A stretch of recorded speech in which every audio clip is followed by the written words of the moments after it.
नमस्कार दर्शक बंधु मु लकी आपण मान स्वागत करुच्ची बीआर मूवीज प्रस्तुत ओडिशार प्राचीन परंपरार ए ओडिया पाला आमर ये झरका कार्यक्रम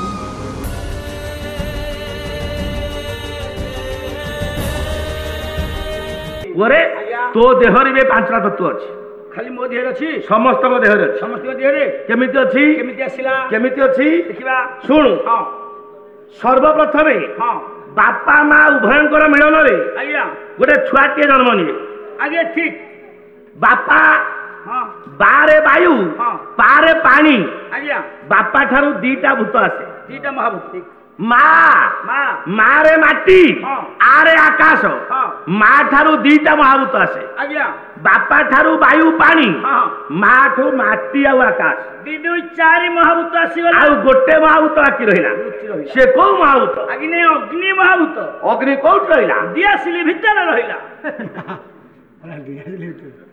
दियासिली भितर रहिला ए बापा ठारू आसिला दीटा बापा ठु दीटा आइला वायु पानी आज्ञा मां ठारू आसिला दीटा माटी आकाश हां आ गोटे अग्निभूत कोठ आसिला दियासिली भितर जाइथबा कोठ आसी सेटा आ तार निस्तार नाही से गोटी को बाटो दियासिली भितर अग्नि बाहरला अग्नि कोठ आइला जा कवि दीन कृष्ण दास काल जाउछु बहिला आज्ञा रस कल्लोल आज्ञा आदि अनुप्रासक हां रागटा होची आहारी हां कुलु गोटे पद छांद हबो हां सु हां सकाल सकाल हो देखिया अग्निटा कोठ आसिला कला क्रमे मधु से हुवन्ते प्रवेश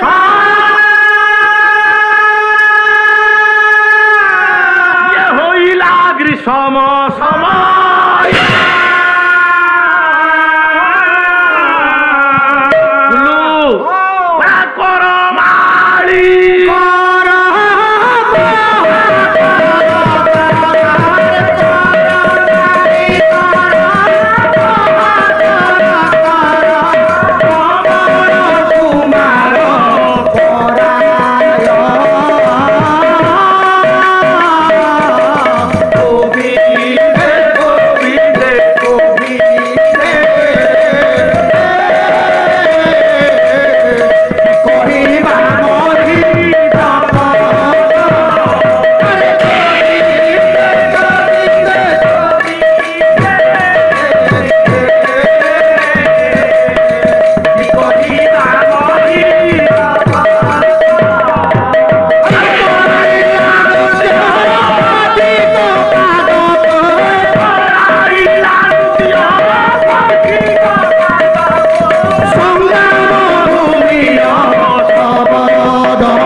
बापा ठारू आसिला केतरा भूत दीटा महाभूत वायु पानी बापा ठु आसिला दीटा मां ठारू आसिला दीटा माटी आकाश गोटे महाभूत रहिला अग्नि अग्नि अग्निटा कोठ रहिला देखिबा ए छांदटा अर्थ कर अर्थ कले बाहिरो क्रमे मधु शेष आज्ञा मधु सरीगला आज्ञा मधु के बसंत बसंत ऋतु सरीगला सरीला आसिला के केसे ग्रीष्म समय होइला ग्रीष्म समय होइला ग्रीष्म समय बसंत परे आसिला ग्रीष्म आज्ञा हेला कोन ना करमाळी कर हां करमाळी कहिले सूर्य सूर्यंकर कर बोलंते किरण प्रचंड हेला प्रखर हेला कापरी ना कमल कुमार पराय कमल कुमार पराय कमल कहिले पद्म आउ कमल कहिले जल एठी होची जल जल अर्थ जीव एठी जल अर्थ आज्ञा आज्ञा कमल कुमार जलर कुमार जलर पुओ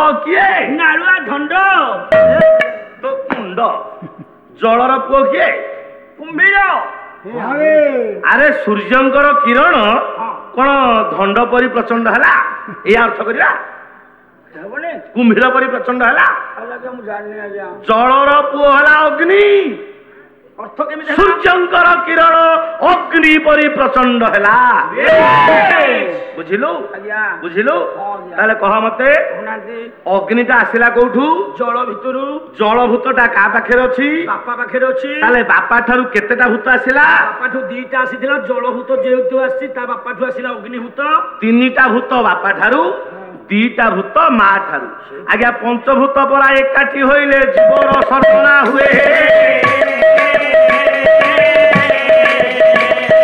पंचभूत परा एकाठी होइले जीव गठन हुए ये सचराचर विश्व ब्रह्मांड रे जहा देखुचु सबु भितरे पांचटा तत्व अछि आज्ञा आज्ञा ये पांचटा तत्वर मालिक किए आज्ञा मालिक हले भगवान सूर्य नारायण मु आरंभ कही आम हिंदू धर्मर मूल देवता किए आज्ञा किए सूर्य नारायण सूर्य नारायण आज्ञा सूर्यंक ठारू ये सचराचर विश्व ब्रह्मांड तैयारी मुनारे तते खाइबा को दउची किए मते खाइबा को दउची मो स्त्री तते खाइबा को दउची किए तुटे दउची के दउची तते खाइबा को दउची किए मो स्त्री दउची ना आउ अरे सूर्यर किरण बाजिले हां हां गच्छ खाद्य तैयारी करे हां से खाद्य किए खाए तृणभोजी खाए तृणभोजी की किए खाए मांसासी खाए ताले खाद्य दिए किए सूर्य शक्ति दिए किए सूर्य ताले सूर्य हेले सृष्टि आज्ञा मूल देवता आज्ञा किंतु जयदेव गोस्वामी कहिले सूर्य सृष्टिर मूल देवता नुहंती माइले रे सामिया कौन कहले कहले सूर्य मंडल मध्य भागरे जणे देवता अछंती से किए आज्ञा से देवता होचनी मूल देवता से किए कहले हरि दिन मणि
दिनमणि कहले सूर्य मंडल को मंडन करिसंत आज्ञा किए से देवता किए आ गोटे श्लोक बोलु के झरी बोल दबा से देवता किए करा धेयम सदा सवितुम मंडलम मध्यवर्ती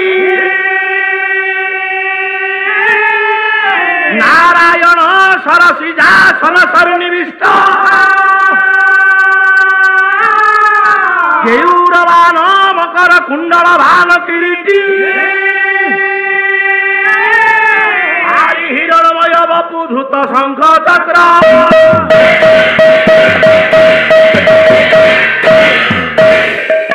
सूर्यमंडल मध्य भागरे ध्येयम सदा सवितुंग मंडल मध्यवर्ती सविता मंडल मध्य भागरे केन्द्र रे जने देवता बसचंती नारायण सरसिजासन सरनिविष्ट से प्रभु हेले नारायण धरिचंती कौन शंख चक्र गदा पद्म पिंधिचंती केयूर कुंडल मकर कुंडल किरीटी बपु हेला हिरणमय बपु सार एठी कथाटा अछि मु आरंभ कहिछि हिरण्य गर्भ समवर्तताग्रे केउ देवतांकर गर्भ देखिबा को हिरण्य वर्ण सुवर्ण वर्ण से आगे आउ कहीं नुहंती से भगवान नारायण से सत्यनारायण महाप्रभु अद्य पवित्र दरबार रे रुंडीहु तावार धवनी तांकर सर्वरिष्ट सर्वग्रह सर्वकष्ट खंडन करंतु ग्रामरु अड़क चड़क महामारी निराकरण करंतु अंचल वायुमंडल स्नायुमंडल परिष्कृत करंतु सर्वे बोल आनंदे कला जय जय जगन्नाथ भारत भंजन जय जय जगन्नाथ करे सुदर्शन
କୁଆଡେ କୁଆଡେ ଆପଣ ବହି ବସାଣ ପକେଇଲେ ଆପଣ ଚଲନ୍ତୁ ଆମେ ଦି ଜଣ ଟିକେ କାମ ଶେଷ କରିକି ଆଉଛୁ ଆଜ୍ଞା। କାମ ଶେଷ କରିକି ଆସିବ ଆଜ୍ଞା କି କାମ? ସାରେ ଆପଣ ବହି ବସାଣ ପକେଇଲେ କୋଉ କବି ଲେଖିଲେ କୋଉ ବହିରୁ ଆସିଲା ଏସବୁ କହୁ କହୁ 5 ମିନିଟ୍ 3 ମିନିଟ୍ ଯିବ ଏମାନେ ଅଭାଗା ବସିକି ହଁ ହଁ କରନ୍ତୁ ଆମେ ଦି ଜଣ ଯାକ କାମ ଟିକେ ବାକି ରହିଯାଇଛି। କିରେ କୋଉ କାମ ବାକି ଅଛି? ସାରେ କଥା କଣ କି ମୁଁ ପରିସ୍ରା କରିବି ସେ ପିଇବ। କଣ? ମୁଁ ପରିସ୍ରା କରିବି ସେ ପିଇବ। ହରରାଜୁଆ ହଁ ସାରେ ମତେ ଶୋଷ ଲାଗିଲାନି ମୁଁ ପିଇକି ଆସିବି। ସିଏ ପରିସ୍ରା କରିବ ତୁ ପିଇବୁ? ମୁଁ ତ ପିଇବି ମତେ ଶୋଷ ହଉଛି। ଆରେ ମଣିଷ ପରିସ୍ରା ପିଏ? ପାଣି ଅଛି ପାଣି ପିଉନୁ। ଘୋଡ଼ା ମା କହୁନୁ। ସେ ଆଜ୍ଞା ଏଇ ପାଣି ପିଇବନି ସେ ଗରମ ପାଣି ପିଇବ। ଗରମ ପାଣି ପିଇବ ଏ ପାଣି ପିଇବ। ଗରମ ପାଣି ଦେବେ ମାଗିଲେ ଅନୁଷ୍ଠାନ ଲୋକ ଦେବେନି ଆଜ୍ଞା। କାହିଁକି? ନାଇଁ ଆଜ୍ଞା ଏତେ ବାଟ ଗଲାକୁ ଦୂର ହବ। ଆରେ ତମ ଆଡେ ମଣିଷ ପରିସ୍ରା ପିଅନ୍ତି? ମାନେ ମୁଁ ବୁଝିପାରୁନି ଆପଣ ମଣିଷ ପରିସ୍ରା ପିଏ? ଇଏ ଗାଈ ନା ବଳଦ ନା ମେଣ୍ଢା ନା ଷଣ୍ଢ ଯେ ପରିସ୍ରା ପିଇବ? ଆଉ କଣ ତୁ ପରା କହୁଛୁ? ମୁଁ କହିଲି କଣ ମୋ ପରିସ୍ରା ପିଇବ? ଆଉ କଣ? ଆପଣଙ୍କୁ ଗାୟକ କଲେ କିଏ ମୁଁ ସେ କଥା ମନେ ମନେ ଭାବୁଛି। ତୁ କରିଛୁ ମୁଁ ନ କଲେ କଣ? ମତେ କେତେବେଳେ ପରିସ୍ରା ମାରିଲାଣି ମୁଁ ଯିବି ସେପଟେ ବାଡରେ କିନା ପରିସ୍ରା କରିବି। ତାକୁ କେତେବେଳୁ ଶୋଷ ମାରିଲାଣି ସିଏ ଯିବ ପାଣି ପିଇବ। ମୁଁ ପରିସ୍ରା କରିବି ସିଏ ପାଣି ପିଇବ। ମୁଁ ପରିସ୍ରା କରିବି ସିଏ ପିଇବ। ଓ ତୁ ବେଶିଆ ବୁତ୍ତି କରୁଛୁ। ମଝିରେ ଫୁଲ ଷ୍ଟପ କମା କିଛି ନାହିଁ। ତୁ ମୋ ମୁତ ପିଇବୁ? ଜୟ କାଳିଦାସ ଜୟ ବେଦ ବ୍ୟାସ ଭାରତୀ ପ୍ରିୟ ମଙ୍ଗଳ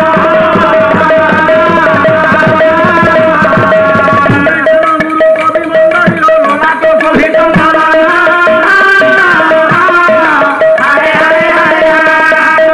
ପଥେ তুমি দায়িত্ব গুরু হে ভারতী কুসুমনে ସେହି ପଥେ ଚଳି ପଡ଼ିବି କୁସୁମ ପଡ଼ିବ ଯାହାର ମନେ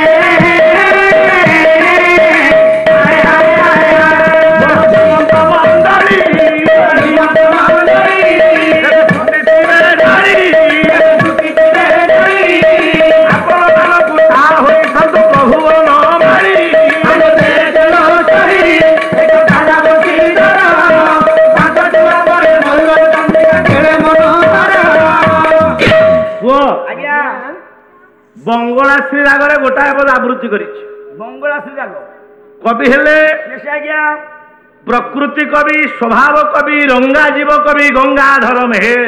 ବେଶ ଘର ହଉଛି ଆଜ୍ଞା ବରଗଡ଼ ଜିଲ୍ଲାର ବରପାଲି ଗାଁ।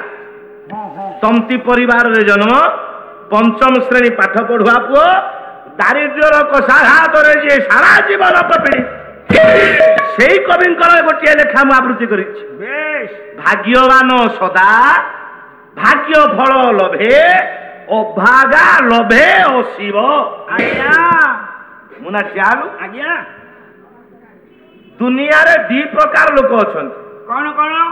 ଦଳେ ଅଛନ୍ତି ଭାଗ୍ୟବାଦୀ, ଆଜ୍ଞା ଆଉ ଦଳେ ଅଛନ୍ତି କର୍ମବାଦୀ। ଆଜ୍ଞା ଭାଗ୍ୟବାଦୀ କିଏ? ଯୋଉମାନେ ଭାଗ୍ୟକୁ ନିର୍ଭର କରି ବଞ୍ଚନ୍ତି, ଯିଏ ପ୍ରତ୍ୟେକ କ୍ଷେତ୍ରରେ ନିଜର ଭାଗ୍ୟକୁ ଗୁରୁତ୍ୱ ଦିଅନ୍ତି, ଭାଗ୍ୟକୁ ନେଇ ଚଳନ୍ତି, ଭାଗ୍ୟ ଉପରେ ଭରସା କରନ୍ତି, ସେ ହେଲେ ଭାଗ୍ୟବାଦୀ। ଆଉ ଜଣେ ଅଛନ୍ତି କର୍ମବାଦୀ, ଯୋଉମାନେ କର୍ମ ଉପରେ ବିଶ୍ୱାସ ରଖନ୍ତି। ମୁନା ଭାଗ୍ୟ ବଡ ନା କର୍ମ ବଡ? ଭାଗ୍ୟ ବଡ। ଭାଗ୍ୟ ବଡ। କାଇଁ ପାଟି କରୁଛ କି? ଯିଏ କରିବ ପାଟି ତା ହାତକୁ ମୋ ପିଠି। ଶୁଣ ଆରେ ଭାଗ୍ୟ ବଡ ନା କର୍ମ ବଡ? ଭାଗ୍ୟ ବଡ। ଭାଗ୍ୟ ବଡ। ଆଜ୍ଞା ତାହେଲେ ତୁ ହଉଛୁ ଭାଗ୍ୟବାଦୀ। ତୁ ହଉଛୁ ତାହେଲେ ଭାଗ୍ୟବାଦୀ, ମୁଁ ହେଲି କର୍ମବାଦୀ। ଦେଖିବା ଦି ଜଣଙ୍କ ଭିତରେ ହଉ ଭାଗ୍ୟ ଆଉ କର୍ମ ଭିତରେ ବଡ କିଏ? ଆଜି ହେଇଯିବ ମୀମାଂସା। ଗୋଟେ ପଦ ଶ୍ଲୋକ ଲେଖିଲେ କବି ହେଲେ ଆଜ୍ଞା ଭର୍ତ୍ତୃହରି। ଆମ ଏଇ କଟକ ସାଂସଦ ଆଜ୍ଞା। ସିଏ ଭର୍ତ୍ତୃହରି ନୁହଁ, ନୀତି ଶତକ, ଭକ୍ତି ଶତକ, ଶୃଙ୍ଗାର ଶତକର ସଂସ୍ଥା। ଭର୍ତ୍ତୃହରି କହିଲେ ନୀତି ଶତକ ବହି। କଣ କହିଲେ? କହିଲେ ପତ୍ର ନଇବ ଯଦି କରି ରବି ଟପେ ଦୋଷ ବସନ୍ତ ସ୍ୟକା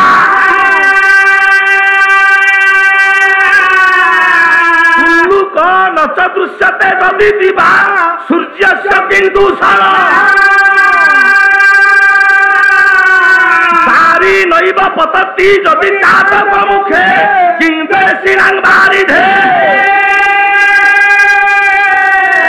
যত ধাতা ভালো লিখিত কর্মানুসার ফল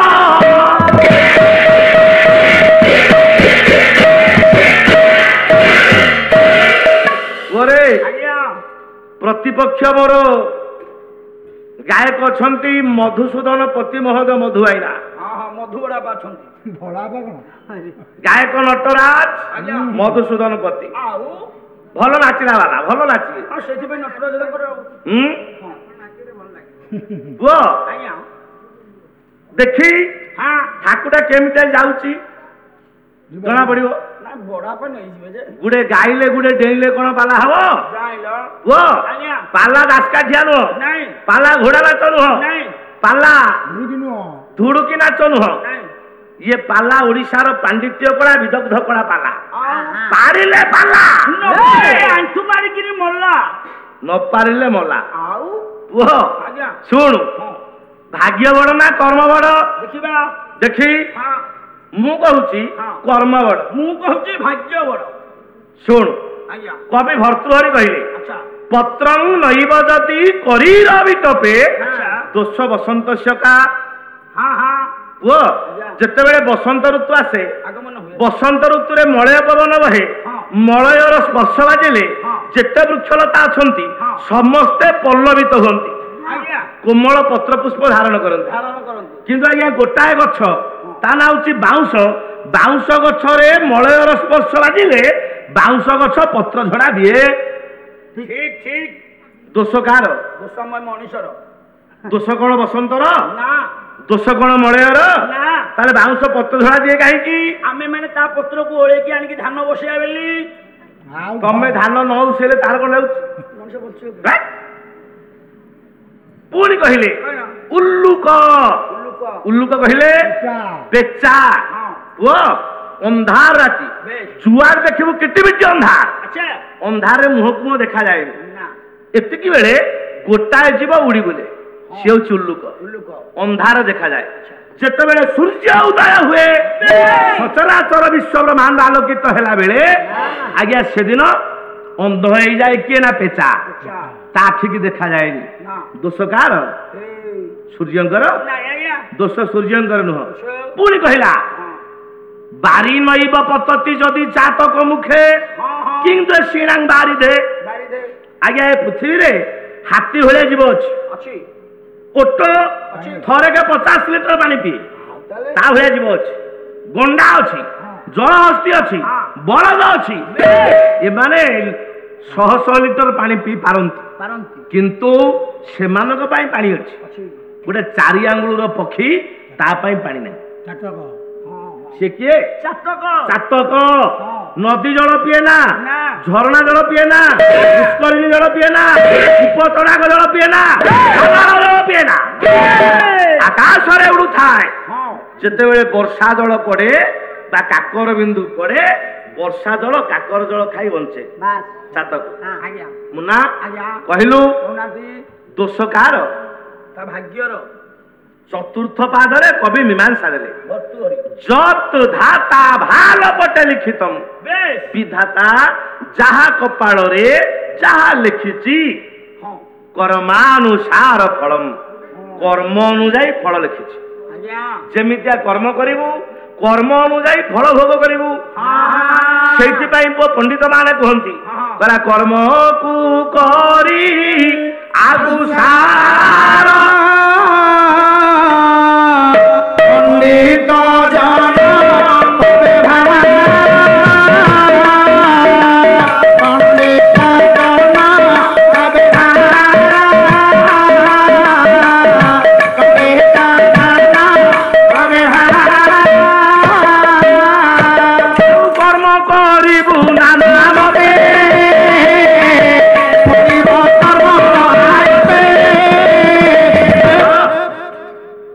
ଭାଗ୍ୟ ବଡ ନା କର୍ମ ବଡ ଏଠିକା ଶୁଣୁ ମନେ କର ତୁ ହଉଛୁ ତ ଘରର ମୁରବୀ ତୁ ମୁରବୀ ତୁ ସବୁଦିନ ରାତି 2ଟା ବେଳକୁ ଘରକୁ ଫେରିବୁ ଫେରିଲା ବେଳକୁ ନାକ ଯାଏ ମଦ ପିଇଥିବୁ ଘରକୁ ନିଶାସକ୍ତ ଅବସ୍ଥାରେ ଯିବୁ ସ୍ତ୍ରୀ ପିଲାଙ୍କୁ ମାରବାଡିଆ କରିବୁ ଗାଳି ବନ୍ଦ କରିବୁ ଏଇଟା ତୋର ସବୁଦିନିଆ କାମ ମୁଁ ପିଇଲା ବାଲା ଆଉ ଦିନ ଆସିବ ପୁଅ ତୋର ବୟସ ବଢିବ ହଁ ବୁଢା ହବୁ ହେବି। ଚୁଟି ପାଚିବ ହଁ। ଚମ ଧୋତଡା ହବ ବେଶ। ଚାଲିବାକୁ ବଳ ପାଇବନି ନା। ସେତେବେଳକୁ ତୋ ପୁଅ ହେଇଯାଇଥିବ ଯୁବକ ଆଜ୍ଞା ହଁ ତୁ କଣ କରୁଛୁ ମୁଁ ମଦ ପିଉଛି ତୁ ଯଦି ଏତିକି ପିଉଥିବୁ ତୋ ପୁଅ ଏତେ ପିଇବ ଡବଲ ଡବଲ ପାଉ ବୁଝିଲୁ ମୁଁ ପାଣି ପିଇଲେ ସେ କୁଆଡେ ପିଇବ ରହ ବର୍ଣ୍ଣନା କରନା ତୁ ଯେତିକି ପିଇବୁ ତୋ ପୁଅ ଡବଲ ପିଇବ ବେଶ ତୁ 4 ପଦ ଗାଡି କଲା ବେଳେ ସେ 40 ପଦ ଗାଡି କରିବ ତୁ ଆଜି 2 ଚଟକଣି ବାଡଉଛୁ ସେ 40 ଚଟକଣି ବାଡେଇବ ତୁ କହିବୁ ଭାଗ୍ୟରେ ଥିଲା ନାଇଁ ଆଜ୍ଞା ନା କିଏ ତାକୁ ଶିଖେଇଛି କିଏ ମୁଁ ନିଜେ ତୁ ନିଜେ ମୁଁ କର୍ମ କରିଛି ତେଣୁ ପୁଅ ଯୋଉମାନେ ଦୁନିଆରେ କର୍ମକୁ ଗୁରୁତ୍ୱ ଦିଅନ୍ତି ତାଙ୍କର ଭାଗ୍ୟଟା ଆଜ୍ଞା ଶୃଙ୍ଖଳିତ ହୁଏ ଯୋଉମାନଙ୍କର କର୍ମ ହେଇଯାଏ ବିଶୃଙ୍ଖଳିତ ସେମାନଙ୍କ ଭାଗ୍ୟ ହୁଏ ବିଶୃଙ୍ଖଳିତ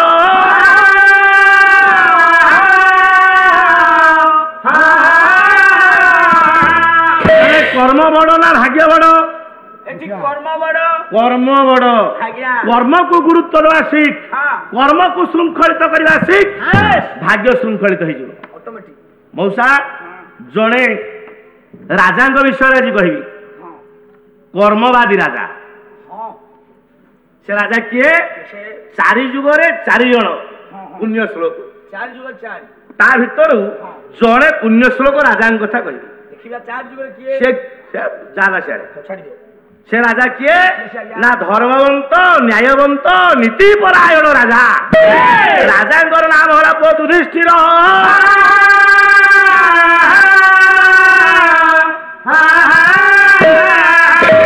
ମାନ ଦ୍ୱାପର ଯୁଗରେ ପୋଷା ଖେଳରେ ହାରି ଧର୍ମନନ୍ଦନ ଯୁଧିଷ୍ଠିର ଭାଇ ଭାରିଜାକୁ ସାଙ୍ଗରେ ନେଇ ବନବାସରେ ଅଛନ୍ତି ବନବାସ ଗଲେ ବୁଝିଲୁ ହଁ ଆଚ୍ଛା ବନବାସ କାହିଁକି ଗଲେ ପୋଷା ଖେଳିଲେ ବୋଲି ହାରିଲେ ସାରେ କର୍ମ ମୁଁ କହିଛି ଯିଏ ଯେମିତିଆ କର୍ମ କରିବ ତା ପାଇଁ ସେମିତିଆ ଫଳ ଥୁଆ ହେଇଥିବ ଯଦି କାହାକୁ ଗୋଡିଟିଏ ମାରିଥିବେ ଆପଣଙ୍କ ପାଇଁ ଗୋଟେ ଇଟା ଥୁଆ ହେଇଥିବ ଦର୍ଶକ ବନ୍ଧୁ ଆମ କାର୍ଯ୍ୟକ୍ରମଟି ଆପଣମାନଙ୍କୁ କେମିତି ଲାଗିଲା ଏହାର ମତାମତ ଦିଅନ୍ତୁ ଲାଇକ୍ କରନ୍ତୁ ସେୟାର କରନ୍ତୁ ଆଜ୍ଞା ହଁ ସବସ୍କ୍ରାଇବ୍ କରିବାକୁ ଭୁଲିବେନି ରହୁଛି ନମସ୍କାର।